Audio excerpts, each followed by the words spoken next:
Hello दोस्तों, कहानियों का दौर चैनल में आपका स्वागत है। आज की कहानी है एक चावल के दाने की कहानी।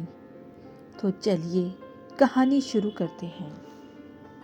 सोचिए जरा, आपको जब भूख लगी हो और खाने में आपको चावल का एक दाना दिया जाए, क्या इससे आपकी भूख खत्म हो जाएगी?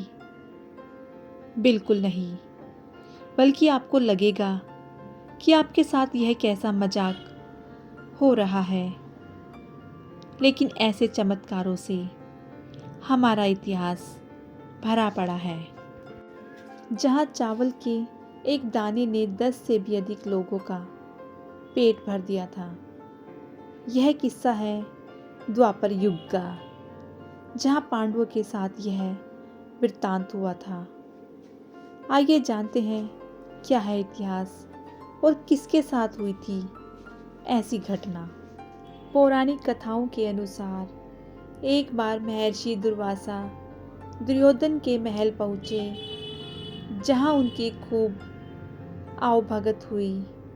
इसके बाद दुर्योधन ने उन्हें पांडवों से मिलकर उन्हें भी आतिथ्य सेवा करने का मौका देने की बात कही। ऋषि दुर्वासा भी इस बात को मानकर अपने 10 से अधिक शिष्यों के साथ पांडवों के घर जाने को प्रस्थान किया। जब महर्षि दुर्वासा पांडवों से मिलने पहुंचे तो उन्होंने कहा कि वह आज उनके यहाँ निवास करेंगे और भोजन ग्रहण करेंगे। इसके बाद युधिष्ठिर ने उनसे स्नान आदि करने का आग्रह किया। युधिष्ठिर ने जब यह बात द्रौपदी को बताई तो उनकी चिंता बढ़ गई। परेशानी का कारण यह था कि सभी भोजन कर चुके थे और भोजन भी शेष नहीं था। ऐसे में यदि महर्षि दुर्वासा को भोजन न करा पाए तो वह उन्हें श्राप दे देंगे। कहा जाता है कि द्रौपदी को सूर्य देव से एक अक्षय पात्र मिला था, जिसमें तब तक अन्न रहता था जब तक कि द्रौपदी भोजन न कर ले।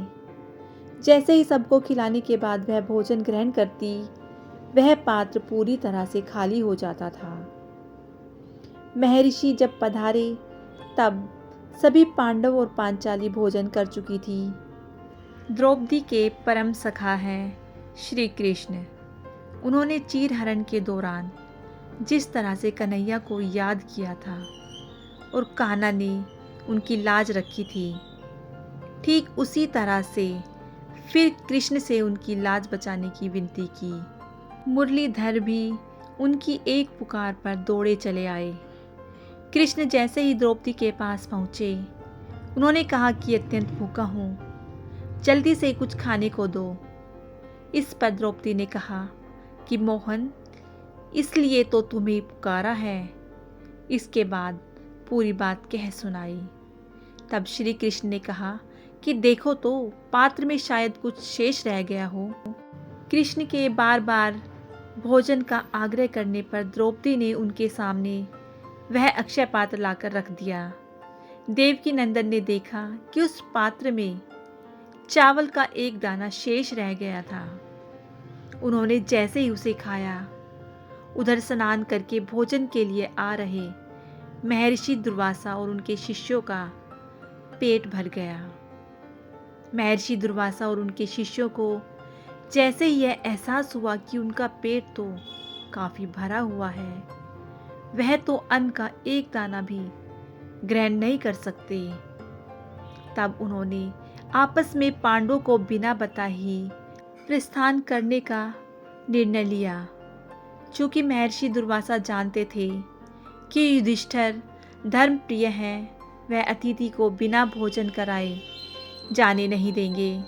ऐसे में वह पांडवों को बगैर बताए अपने शिष्यों के साथ वहाँ से प्रस्थान कर गए। तो दोस्तों, ये पौराणिक कथा आपको कैसी लगी, मुझे कमेंट करके ज़रूर बताइएगा। यदि कहानी अच्छी लगी हो तो कहानी को लाइक कीजिएगा, शेयर कीजिएगा और मेरे चैनल को सब्सक्राइब करना बिल्कुल ना भूलिएगा।